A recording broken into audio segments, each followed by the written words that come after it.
Então vamos abrir a palavra do nosso Deus hoje no livro de Romanos, no capítulo 6, a partir do versículo 15. Nosso irmão Gabriel pregou a metade desse capítulo há alguns meses. Eu vou pregar hoje a segunda metade. Romanos, capítulo 6, vamos ler do versículo 15 ao versículo 23.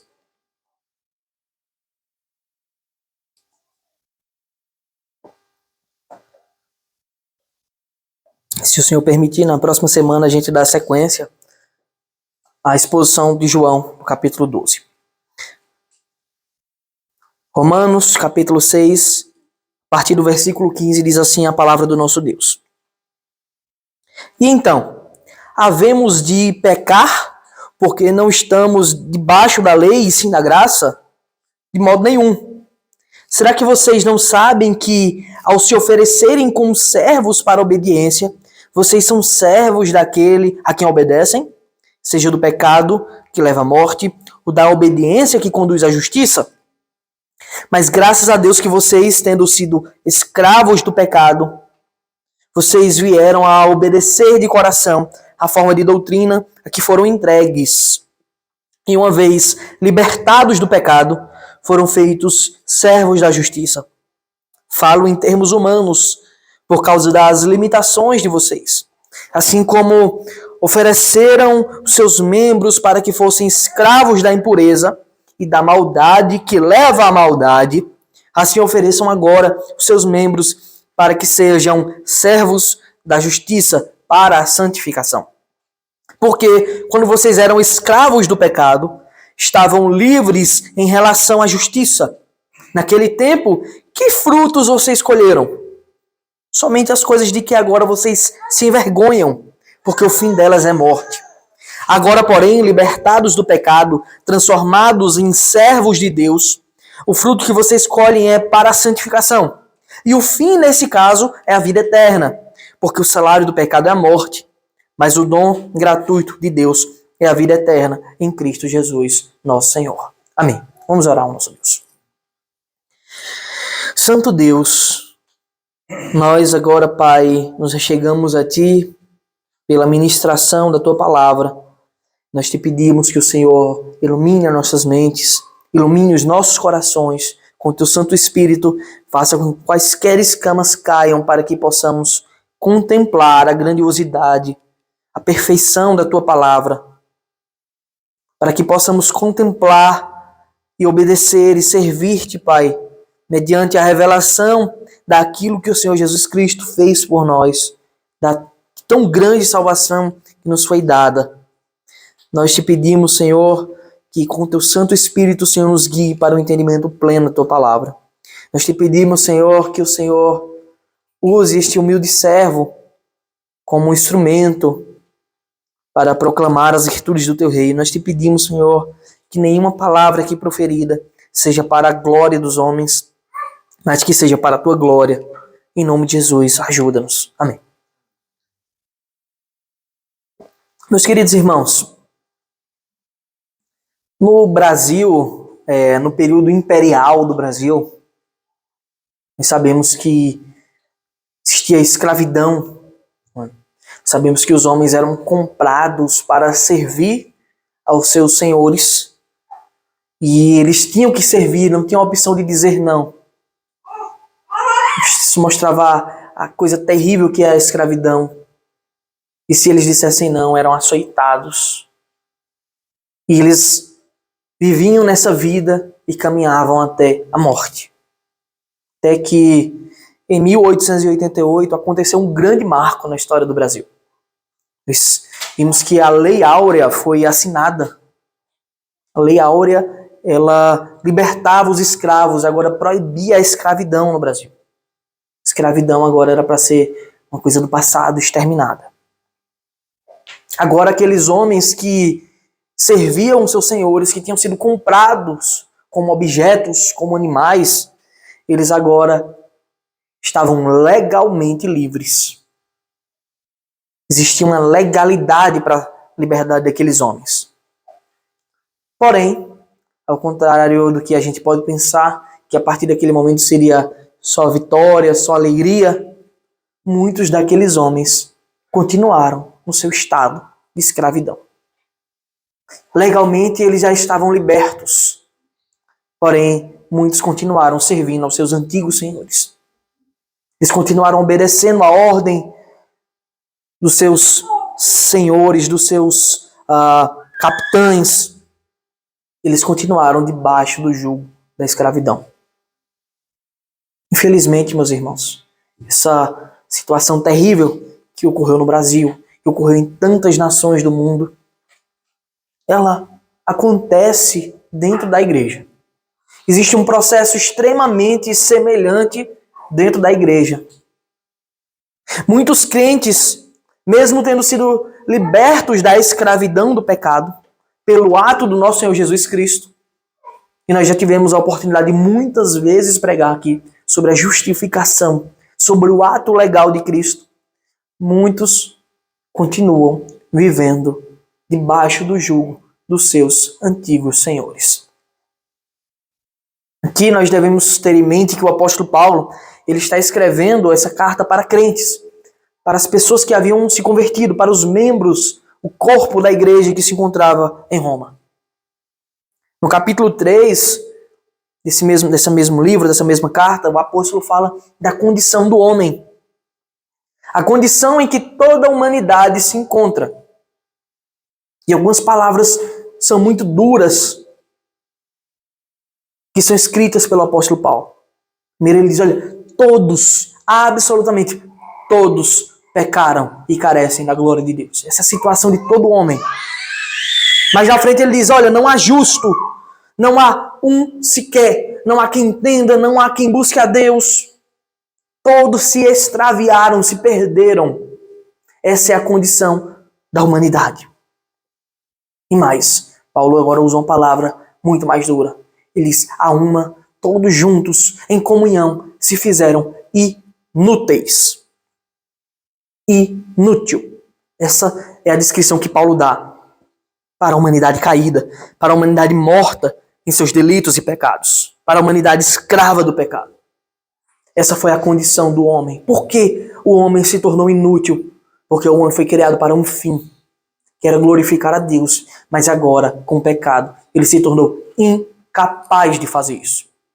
Ele não podia buscar a Deus, ele não podia entender, compreender, crer no Senhor. Então o homem perdeu a sua utilidade principal. Aquilo que ele foi criado para fazer, ele não podia mais fazer.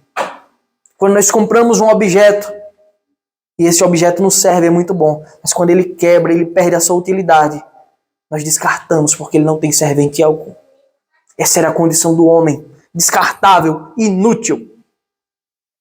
Já nos capítulos 4 e 5, Paulo nos apresenta a justificação pela fé. É o ato legal no qual os crentes que são convertidos, que creem na mensagem do Evangelho, eles são declarados como justos por Cristo. O Senhor declara-nos justos e nos livra da escravidão do pecado, devolvendo agora a utilidade ao homem, para que o homem, aqueles que creram, que se converteram verdadeiramente, que foram adotados para a família de Deus, chamados para serem servos do Senhor, agora tem devolvidos a si, a cada um de nós que nos convertemos, a utilidade, a capacidade agora de buscar a Deus, de compreender, de crer.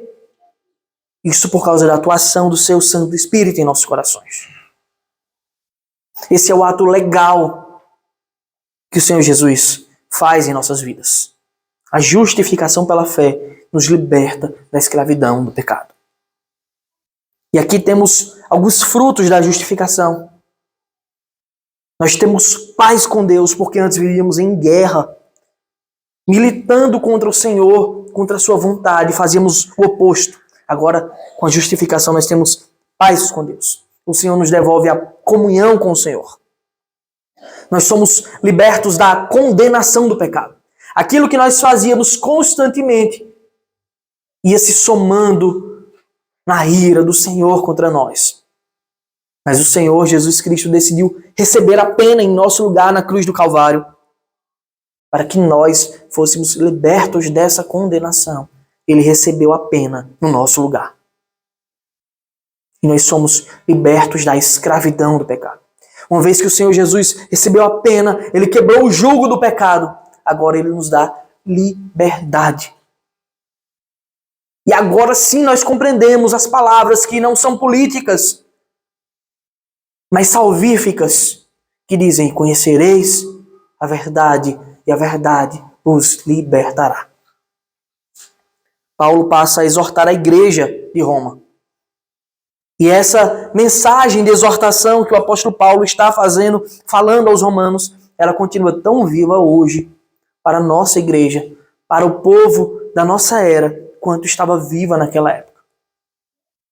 Afinal, se nós fomos justificados do pecado, se nós recebemos de Deus gratuitamente a liberdade da escravidão, se o velho homem morreu, se agora nós somos de fato novas criaturas, renascidos em Cristo, se Cristo já recebeu a punição pelos nossos erros, por que nós continuamos servindo então ao pecado?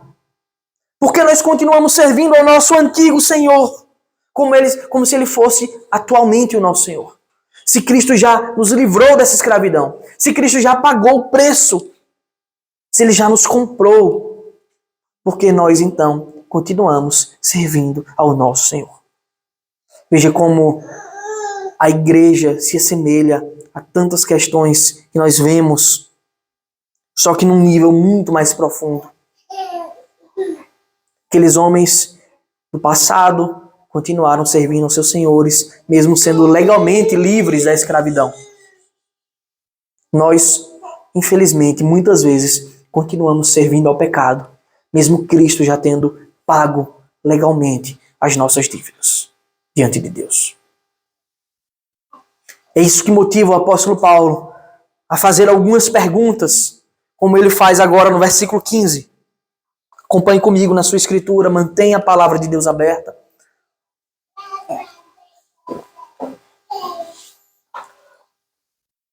Ele diz assim: e então? Essa com indagação, e então? Havemos de pecar porque não estamos debaixo da lei e sim da graça? Havemos de pecar porque não estamos debaixo da lei e sim da graça? Observe que nos versículos 1 e 2 desse mesmo capítulo, o apóstolo Paulo faz perguntas semelhantes. Ele diz: que diremos então? Continuaremos no pecado para que a graça aumente ainda mais? De modo nenhum. Como viveremos ainda no pecado, nós que já morremos para ele? Nós já morremos para o pecado. E agora ele pergunta: havemos de pecar porque não estamos mais debaixo da lei e sim da graça? Se a lei não me condena mais, então isso me dá liberdade agora para viver uma vida devassa, de pecaminosidade, de impureza, de lascívia. O que o apóstolo quer dizer com isso? Será que é plausível pensar assim? Que se Cristo já pagou tudo, se Cristo já fez tudo por mim, então eu posso viver do jeito que eu quiser? Será que é justo pensar assim? É evidente que não. Ou como alguns caluniadores da boa doutrina, da doutrina da eleição dizem: se os eleitos são salvos, e eu sou um eleito, então posso curtir a vida do meu jeito. A Escritura nunca, absolutamente nunca disse isso. É evidente que não é assim. Abra comigo Efésios, capítulo 1, por favor. Abra na sua Bíblia, livro de Efésios, capítulo 1.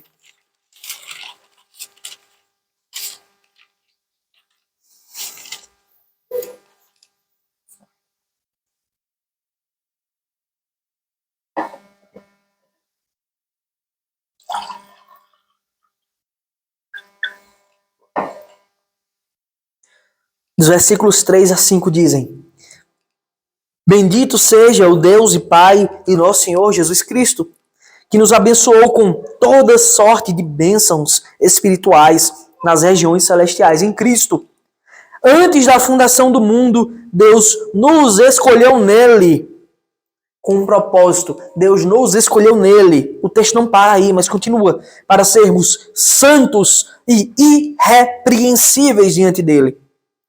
Em amor, nos predestinou para ele, para sermos adotados como seus filhos, por meio de Jesus Cristo, segundo o propósito de sua vontade. Então é evidente, meus irmãos, que a eleição, bem como a justificação, ela não nos conduz agora para uma vida desvairada, uma vida sem rédeas, uma vida sem um caminho delimitado. Pelo contrário, o Senhor nos chamou para a santidade.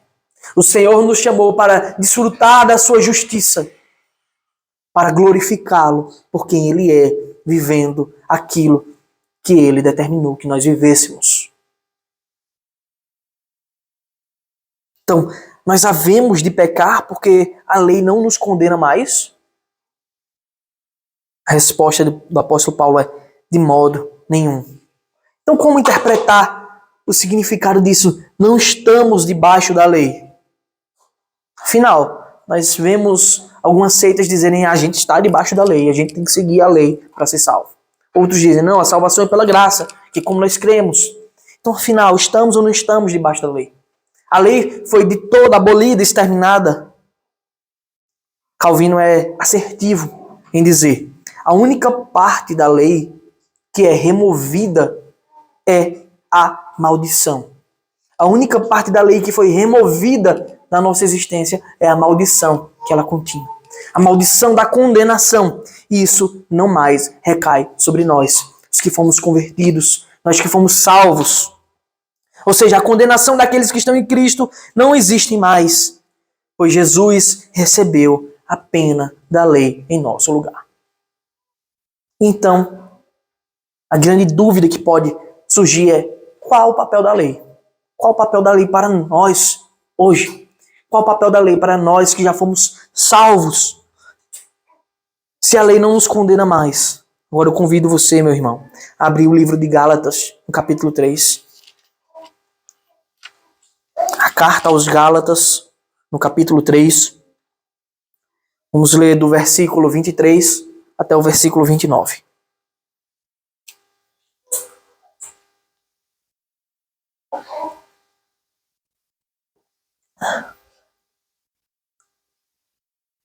Gálatas, capítulo 3, versículo 23 diz: mas antes que viesse a fé, estávamos sob a tutela da lei, nela encerrados para essa fé que no futuro havia de ser revelada. De maneira que a lei se tornou nosso guardião. Guardem essa palavra. A lei se tornou o nosso guardião para nos conduzir a Cristo, a fim de que fôssemos justificados pela fé. Mas agora que veio a fé, já não permanecemos subordinados ao guardião, pois todos vocês são filhos de Deus mediante a fé em Cristo Jesus. Porque todos vocês que foram batizados em Cristo, de Cristo se revestiram. Assim sendo, não pode haver judeu, nem grego, nem escravo, nem liberto, nem homem, nem mulher, porque todos vocês são um em Cristo Jesus. E se vocês são de Cristo, são também descendentes de Abraão, herdeiros segundo a promessa. Qual o sentido da lei para nós? A lei nos é um guardião. Em outras traduções, a lei serve de aio, de guia para o povo, mostrando qual a boa, perfeita e agradável vontade de Deus. Não significa que ela nos condena mais, mas que ela nos conduz a Cristo e já tem nos conduzido para a fé, para aquele que pagou o preço em nosso lugar. E ela continua sendo agora o espelho da vontade de Deus para as nossas vidas. Ela continua nos revelando aquilo que é a vontade de Deus. Como Deus entende ser o correto, o justo, Ele que é a própria justiça que determina assim. A lei nunca foi um método de salvação, como alguns pensam, mas apenas ela era o guia que apontava para o cordeiro que seria imolado. Era o guia que apontava para Cristo, Senhor. Por isso que Paulo responde a sua própria pergunta enfaticamente: havemos de pecar porque não estamos debaixo da lei, e sim da graça? E a resposta dele é: de modo nenhum. A resposta dele não é um simples não, mas é extremamente enfático: de modo nenhum. Não pense jamais assim. Nós não temos a liberdade do pecado, pelo contrário, nós somos livres do pecado. Versículo 16, ele continua: será que vocês não sabem que, ao se oferecerem como servos para a obediência, vocês são servos daquele a quem obedecem, seja do pecado que leva à morte, ou da obediência que conduz à justiça? Vocês não sabem disso? Então Paulo agora ele está argumentando: um servo só pode ter um único Senhor. Não há como ter dois senhores. Não devemos perder de mente duas coisas importantes: que o homem natural ele é tratado como escravo do pecado, e o crente convertido ele é tratado como servo de Deus. Devemos sempre lembrar que só existem essas duas possibilidades. Ou o Senhor Jesus Cristo é seu Senhor e Salvador, ou você é um servo do pecado. Ou você é um servo da carne, ou você é um servo dos próprios desejos pecaminosos.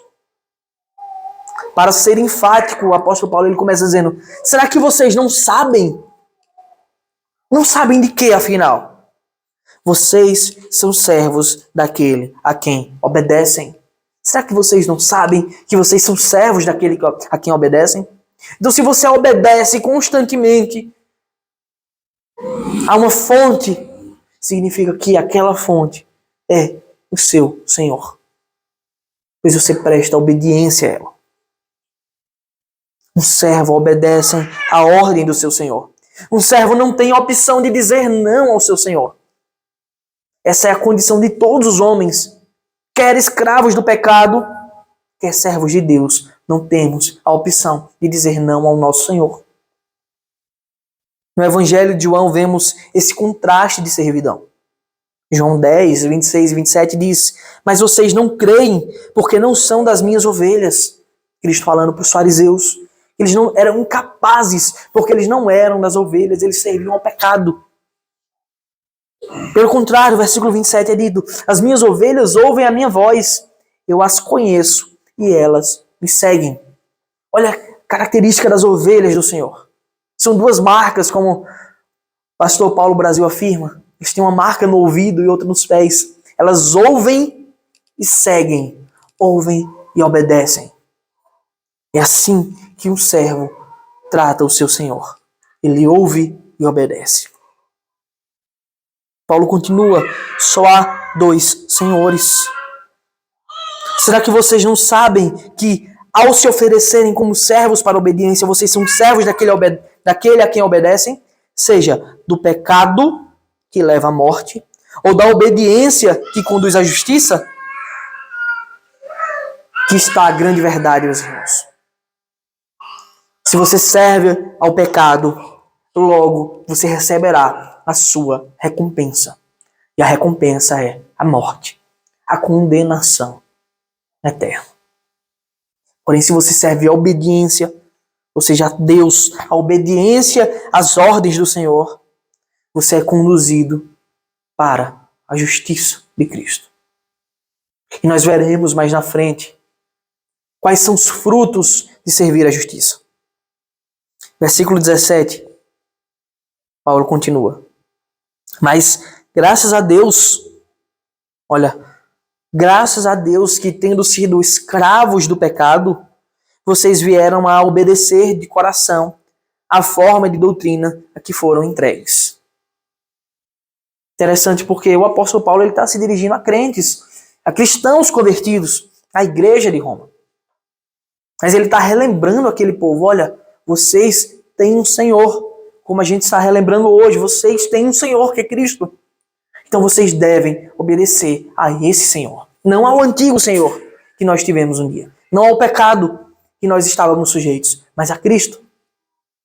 O apóstolo Paulo ele começa dando graças a Deus. Olha, mas graças a Deus que, tendo sido escravos do pecado, ele relembra agora a antiga condição nossa antiga condição daquele povo. Ao se dirigir aos crentes de Roma, fica claro que Paulo agora ele dá graças ao Senhor que alterou essa condição de pecaminosidade. Essa condição de que estávamos caminhando para a morte, para a condenação eterna.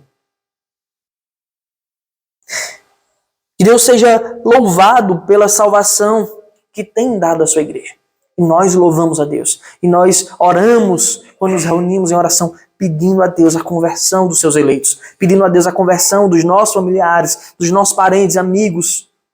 Que Deus chame os seus eleitos. E nós louvamos a Deus por isso, porque Ele tem salvado muitos. Que Ele seja exaltado pela liberdade que Ele nos concede, que Ele já nos concedeu. Por isso que o apóstolo Paulo ele dá graças ao Senhor. Ele entrega a Cristo os méritos de tudo isso. Graças sejam dadas a Deus, porque Ele salvou o seu povo, porque Ele trouxe liberdade aos cativos. Ele tem nos concedido plena liberdade. Por isso devemos sempre, meus irmãos, sempre dar graças ao Senhor. Ser gratos a Deus pela sua misericórdia, por aquilo que Ele tem feito em nossas vidas, por aquilo que Ele tem feito em nossos corações, em nossas mentes. Pois antes nós éramos escravos do pecado, hoje nós somos livres do pecado. Significa, meus irmãos, que o pecado agora ele não tem mais domínio sobre nós. O pecado não mais domina sobre as nossas vidas. Significa agora que você pode dizer não ao pecado. Quando você era escravo do pecado e ele era o seu senhor, você não tinha a opção de dizer não. Agora você pode dizer não ao pecado. É bem verdade que nós ainda estamos na presença do pecado. É bem verdade que a nossa natureza ainda encontra-se inclinada para o mal. É bem verdade que essa é uma condição terrível. Mas o pecado ele é uma coisa espúria. O pecado é nojento, é terrível. O pecado ele conduz à morte.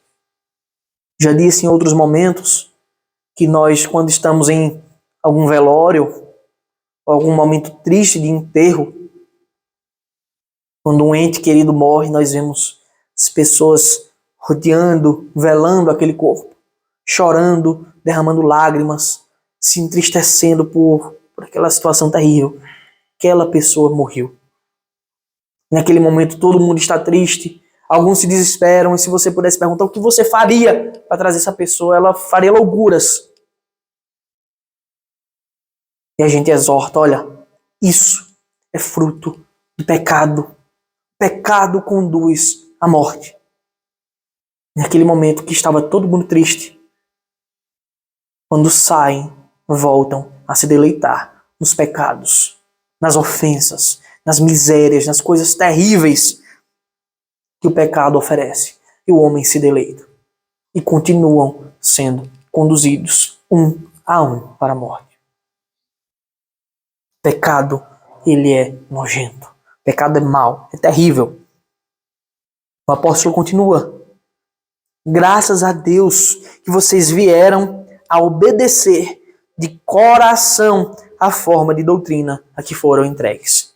Vocês estão obedecendo agora de coração a forma de doutrina a que foram entregues. Olha que coisa incrível. É assim que nós reconhecemos quando um cristão é autêntico. É assim que nós conhecemos. Ele obedece de coração a doutrina em que foram entregues. E nós devemos tomar muito cuidado com isso aqui. Porque o apóstolo Paulo, como um dos plantadores da igreja, ele está dizendo, olha, vocês obedecem de coração a doutrina que foram entregues. E obviamente aqui ele está falando da doutrina bíblica, a sã doutrina bíblica, da graça, da justificação, da verdadeira fé. Quando Paulo fala que ele não está falando no sentido de obediência à lei, para extrair da lei uma razão para viver. Muito menos no temor de sua condenação. Porque Cristo já pagou o preço. O que motiva aqueles homens a obedecer de coração a doutrina em que foram entregues é a graça de Deus. o favor que Cristo fez por nós. A obra redentora, aquilo que ele fez ao se entregar na cruz do Calvário em nosso lugar. Por isso que nós obedecemos de coração, ou tentamos obedecer constantemente a doutrina verdadeira, a palavra de Deus, a sã doutrina. Nós somos criados para glorificar a Deus. E agora o homem, ao obedecer à doutrina, ele tem devolvido a si o propósito inicial de sua criação. Glorificar a Deus e se alegrar nele sempre. Mudando agora a situação que a depravação, que a escravidão do pecado nos impunha, que era de inutilidade, como o apóstolo Paulo fala em Romanos 3. Todos a uma se tornaram inúteis. Agora a obra de Cristo faz com que nós tenhamos de volta a utilidade no reino de Deus. Cada membro do corpo com as suas funções, obedecendo ao Senhor. Então como é que nós fazemos isso? Como é que nós somos úteis? Como é que nós glorificamos a Deus então? Primeiro, nós devemos servir na sua obra com diligência. Nós devemos estar sempre prontos para servir na sua obra, na casa de Deus. No meio do povo de Deus, servindo a igreja. Segundo, nós devemos pregar o evangelho a toda criatura, com amor, com santidade, pois nós somos chamados para isso. Devemos ter o prazer em ver a igreja do Senhor crescendo, não apenas em números, mas porque as pessoas estão vindo porque conheceram a palavra de Deus e foram libertas do pecado. Nós somos úteis quando nós nos desviamos do mal. Quando nós dizemos não ao pecado, porque agora não somos mais escravos dele. Ele não é mais o nosso Senhor. Portanto, podemos dizer não ao pecado. Nós somos úteis e glorificamos a Deus quando nós depositamos plena confiança nele. Em todas as circunstâncias, em todas as situações, o Senhor requer de nós confiança. Que nós depositemos a nossa confiança nele. Ou seja, que somente ele seja o nosso Senhor e Deus. Nós somos úteis quando nós ajudamos o nosso próximo. Quando ajudamos o necessitado. Nós somos úteis, nós glorificamos a Deus quando nós vivemos em santidade. Essa é a mensagem central nesse capítulo. O crente foi chamado para viver em santidade. Impiedade era a nossa condição antes, no velho homem. O novo homem foi chamado para viver em santidade.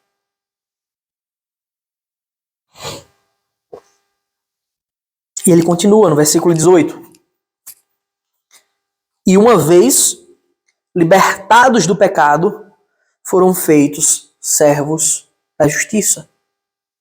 Uma vez libertados do pecado, foram feitos servos da justiça. Olha, quantas verdades nós podemos ter nesse versículo pequena frase. Nós somos feitos libertos da escravidão. Nós somos libertos da escravidão. Porém, é interessante que a liberdade da escravidão nos conduz agora à servidão à justiça. Nós somos libertos para servir. E alguém pode achar estranho. Como, então, servir pode ser sinônimo de liberdade? E a resposta não se encontra no ato de servir propriamente dito, mas no Senhor ao qual nós servimos. Ele nos liberta da escravidão para servir a justiça. Porque antes de sermos libertos, a gente não podia dizer não ao pecado. O homem só pecava. O homem só peca. Porque a escravidão lhe prende a tal ponto que você não pode ir contra o seu Senhor. Porém agora, salvos em Cristo, convertidos, chamados para ser da família de Deus, adotados pelo Senhor, nós podemos dizer não ao pecado. E ao dizer não ao pecado, nós servimos a justiça de Deus. Nós glorificamos a Deus. Descobrimos mais uma vez que o quão falho é a doutrina ímpia do livre-arbítrio, dizendo que todos os homens possuem livre-arbítrio. quão falha é. Pois éramos escravos do pecado. Essa é a condição do homem. Está muito claro na Escritura. E se você é escravo, você não é livre. Se você é escravo, você não tem a opção de não pecar. Você obedece ao seu Senhor. Mas que isso, nós não fomos libertos por mérito próprio. Impossível o homem conquistar a sua alforria. É impossível o homem ter condições diante de Deus e trabalhar para conquistar a liberdade da escravidão do pecado. A carta de alforria não podia ser comprada por nós, mas ela foi comprada por Cristo na cruz do Calvário, libertando-nos dessa escravidão. Cristo nos comprou na sua morte. Só agora, meus irmãos, nós temos liberdade para olhar para o nosso antigo Senhor, o pecado, e dizer: não, eu não compactuo com isso. Só agora nós podemos conscientemente praticar a justiça, porque amamos o zelo do Senhor. Só agora nós podemos buscar a Deus, porque Ele nos arrastou primeiro para si. Só agora nós podemos entender as verdades do Evangelho, porque Ele nos tirou da caverna, porque Ele abriu a nossa mente. Só agora os efeitos da depravação, os efeitos do pecado, eles são anulados em nossa vida. Porque Cristo levou sobre si todas as nossas transgressões, as nossas dores, as nossas enfermidades. Nós agora possuímos um novo Senhor, o Senhor Jesus Cristo. Portanto, não há lógica, não há sentido, não há razão alguma para vivermos ainda debaixo do pecado. Não há razão para o pecado oprimir um crente verdadeiro. Porque Cristo nos comprou com seu precioso sangue.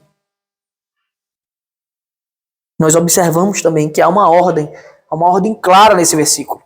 Primeiro libertos, para depois sermos servos da justiça. O versículo diz: e uma vez libertados do pecado, aí então foram feitos servos da justiça. Nós não podemos esperar que alguém viva em santidade, que um ímpio viva em santidade, se ele antes ter sido liberto do pecado. Isso é importante, porque às vezes as pessoas querem evangelizar apontando erros, falhas. Você tem que deixar de ser devasso, você tem que deixar de ser adúltero, você tem que deixar de roubar, de matar. Muitas pessoas vão para o inferno sem terem adulterado, sem terem roubado, sem terem matado. As pessoas precisam ser libertas do pecado pela obra de Cristo. Viver a justiça, viver a santidade é a consequência disso. Viver a santidade é aquilo que Deus faz depois com o seu Espírito em nossos corações. Mas primeiro, aqueles homens precisam ser libertos. Nós não devemos esperar santidade do ímpio, porque ele só pode pecar. Paulo continua, versículo 19, acompanhe comigo. Falo em termos humanos, por causa das limitações de vocês. Assim como ofereceram os seus membros para que fossem escravos da impureza, da maldade que leva à maldade, assim ofereçam agora os seus membros para que sejam servos da justiça para a santificação. E Paulo agora começa dizendo assim: eu falo como homem por causa das limitações de vocês. Agora eu vou falar de forma bem simples, bem prática, bem direta, para que não haja confusão de pensamento, para que ninguém não interprete errado o que eu tenho a dizer. Falo em termos humanos. Paulo relembra a nossa condição agora, antes da regeneração. Ele traz à nossa memória agora as coisas terríveis em que nós vivíamos, quando ele diz: olha, assim como vocês ofereceram seus membros, suas faculdades, seu corpo, a sua mente, a dedicação da sua vida, assim como vocês ofereceram seus membros para que fossem escravos da impureza, olha, escravos daquilo que é sujo, daquilo que é impuro, na impureza e da maldade que leva à maldade. Olha, e a maldade que leva à maldade. A maldade tem um fim em si mesmo. Veja a nossa condição terrível de deleite naquilo que é sujo, que é mal e que conduz apenas para o mal e para a morte. Paulo traz isso à nossa mente. Esse era o nosso estado antes da salvação. Nós usávamos todas as nossas faculdades para pecar. Essa era a nossa satisfação. A nossa satisfação era pecar. Das mais diversas formas. Éramos escravos da impureza. Éramos sujos, impuros, podres. Como em outro momento, alguns são comparados a sepulcros, a túmulos. O corpo e a vida que o Senhor Deus havia dado para nós usávamos desperdiçando diariamente com o mal. Jonathan Edwards, ao falar sobre a natureza gemer, ansiosa pela revelação dos filhos de Deus, ele afirma, olha, não é com alegria que o sol nasce todo dia para que vocês pratiquem as suas impurezas, os seus pecados em plena luz. Não é com alegria que o sol nasce para vocês. Essa era a nossa situação terrível. Paulo agora, ele muda o foco. Olha, assim era o passado de vocês. Ele continua assim, ofereçam agora os seus membros para que sejam servos da justiça para a santificação. Se você vivia assim com o seu corpo, com tudo aquilo que você tinha, os seus dons, a sua mente, a sua dedicação, assim agora, ofereçam os seus membros para que sejam servos da justiça para a santificação. Nós somos chamados para uma mudança radical de vida. E essa mudança radical não é um padrão estereotipado de que o crente tem um estilo de roupa, que tem um linguajar bem específico, evangeliquez, que ele tem que ouvir determinado tipo de música. Não é isso. O apóstolo Paulo não está falando disso. Coisa muito mais profunda e séria do que essas bobagens que as pessoas se preocupam. Nós somos chamados para glorificar a Deus na vida ordinária, na vida comum. Nós somos chamados para glorificar a Deus, para dedicar tudo a Deus. A nossa mente, a nossa sabedoria, as nossas ações, o nosso tempo. Nós somos chamados para dedicar a Deus. Quanta dedicação, se você puxar a sua mente para fazer coisas erradas, vocês tinham? Para ir para uma orgia, para alimentar o vício, para ir para uma bebedice, o que quer que seja. Quanta dedicação você fazia? Com quanta dedicação você fazia isso? E compare se você usa a mesma dedicação para glorificar a Deus, para cultuar ao Senhor, para estar diante dele aqui em santidade, para se purificar durante a semana, para prestar culto a ele. Você tem feito isso? Nós devemos glorificar a Deus nas coisas comuns do nosso dia a dia. No trabalho, nós devemos glorificar a Deus, sendo santos, agindo de forma piedosa, amando, mesmo que difícil, o próximo. Nós devemos fazer isso, porque assim glorificamos a Deus. E certamente, meus irmãos, nós devemos fazer isso com um empenho muito maior do que o que tínhamos para pecar. É inadmissível o cristão dedicar a sua vida no passado com tanto esforço para coisas más e quando se converte ser um morto, um inerte, alguém que está dormindo constantemente. É inadmissível o cristão agir assim.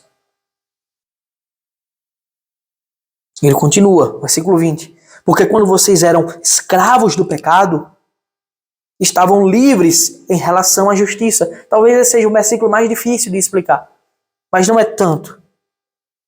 Paulo agora está argumentando, mostrando a diferença dos opostos.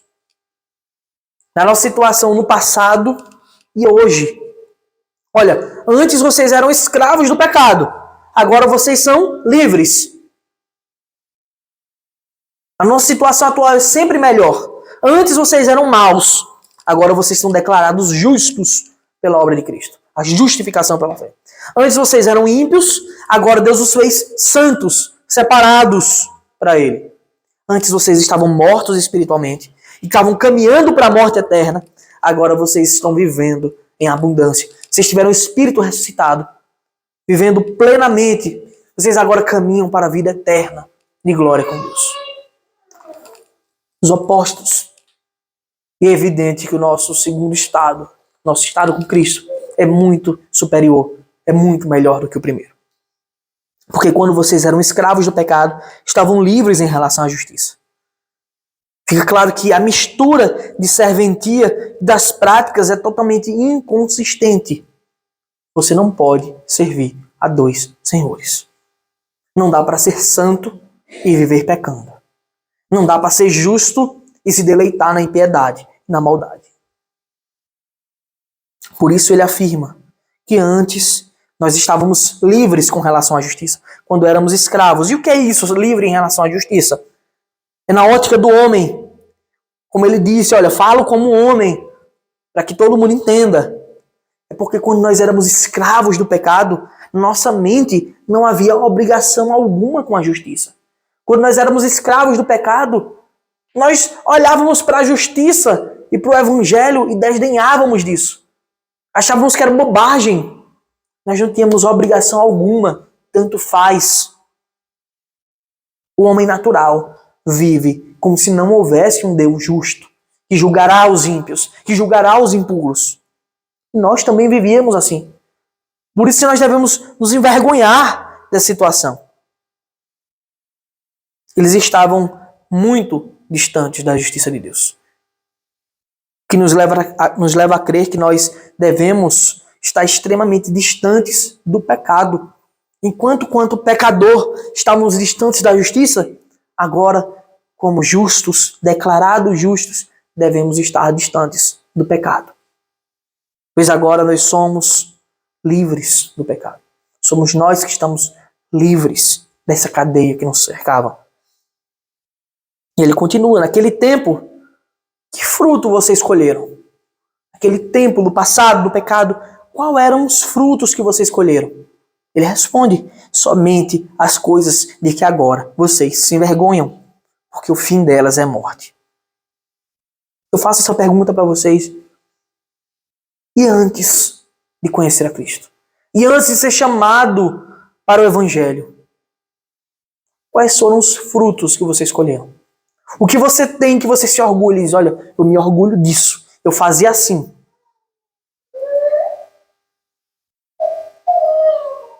Quais os frutos da vida pecaminosa dos quais você ainda se deleita?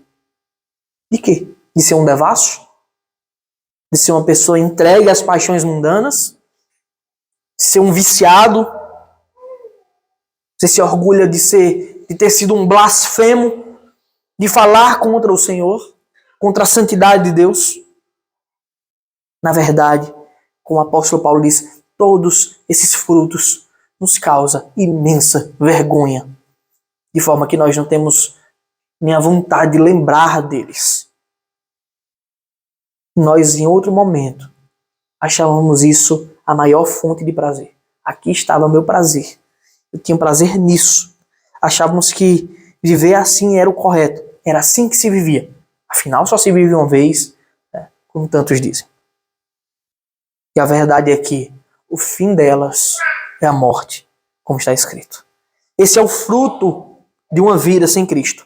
Essa é a consequência do desperdício das nossas vidas. A morte em todos os níveis. Esse é o salário do pecado. Mas você que ainda não foi transformado por Deus, ou você que já foi transformado por Deus e está vivendo uma vida assim, há uma esperança para você. Cristo, ele levou sobre si as nossas condenações. Condenação das suas ovelhas, dos seus eleitos. E é bem verdade que ainda há espaço no curral de Deus. Ainda há espaço para ser uma ovelha. Na cruz ele pagou de uma vez por todas o nosso pecado. Ele morreu para que nós pudéssemos viver abundantemente, viver verdadeiramente, Ele continua, versículo 22.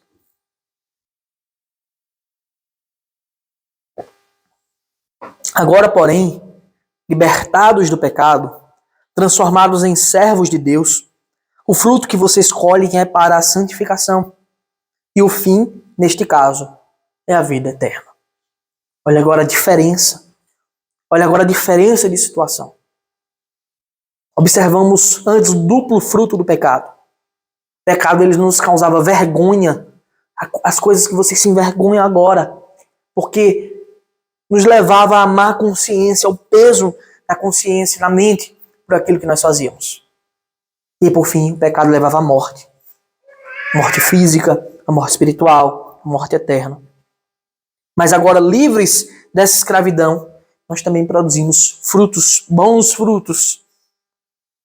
Nós éramos servos do pecado, agora somos servos de Deus. Colhemos novos e bons frutos. Primeiro, santificação. Onde há alegria, onde há deleite, onde há prazer em Deus. Onde nós nos alegramos em Deus, porque Ele fez tudo por nós. Segundo fruto é vida em abundância, vida plena, vida eterna. E é evidente que servir ao bom Senhor, servir a Cristo é muito superior, muito melhor do que servir ao pecado. E Paulo encerra essa sessão, esse capítulo, com um dos versículos também mais conhecidos da Escritura, que diz: porque o salário do pecado é a morte, mas o dom gratuito de Deus é a vida eterna em Cristo Jesus, nosso Senhor. Para que fique claro o quão detestável, o quão maligno é o pecado. O apóstolo agora ele reafirma: o salário do pecado é a morte.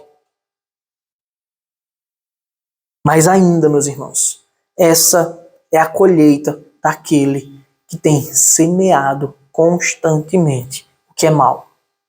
Essa é a colheita daqueles que semeiam o mal. Colhem a morte. Aquele que trabalhou para o mau Senhor, para o pecado, por toda a vida, finalmente receberá o seu salário, finalmente receberá a sua recompensa, e ela é a morte. Diferente disso, para aquele que não trabalha, como ele diz, mas crê naquele que justifica o ímpio, a sua fé lhe é atribuída para justiça. Esse é o dom gratuito de Deus. Como Paulo diz, olha, porque o salário do pecado é a morte. Veja que ele usa a expressão salário para a morte, porque você fez e mereceu aquilo. O salário é devido do Senhor ao seu servo no final do mês. E o salário do pecado, de uma vida de pecado, é a morte. Porém, quando se trata de Cristo e viver a sua justiça, Paulo não chama de salário, mas ele chama de dom. Porque era impossível que a gente pudesse trabalhar ao Senhor para merecer um salário de vida eterna, para merecer a salvação. Senão que ele faz isso gratuitamente. Por isso ele diz: mas o dom gratuito de Deus é a vida eterna em Cristo Jesus nosso Senhor. Não é um salário, a gente não tinha condição de alcançá-la, mas é um dom gratuito, um favor, sem méritos. Nós não temos mérito nisso. Porque a nossa condição era de pecador, de escravo, e nós somos libertos. Ele nos concede vida eterna por Cristo. Os méritos estão todos nele, todos os méritos estão nele, em Cristo, que nos salvou. Ele pagou os nossos pecados, ele morreu em meu lugar, em seu lugar. Ele triunfou sobre a morte. Ele conquistou a vida eterna. E ele tem nos dado a sua vida eterna como um dom gratuito. Essas são as diferenças dos dois senhores.